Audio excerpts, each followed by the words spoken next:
Hey guys, in this tutorial video I'm going to teach you how you can search for files in a specific folder in your Google Drive account really quickly. So let us dive into this.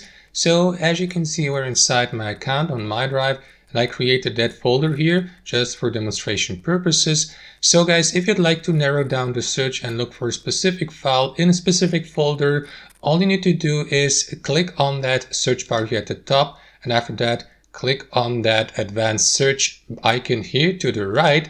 Simply head over to location here, click on that arrow down icon, select more locations and pick the folder you would like to look for the specific file, which in this case would be that folder here. So click on select, and after that simply type in the item name here above. So if you're looking for a specific file, simply enter the item name here and confirm by clicking on search here, and Google Drive will then automatically and instantaneously filter out the file within the selected folder just like that, so that you can narrow down your search really easily. So that's it guys, that's how it works. Hope this video was helpful and we'll catch you later.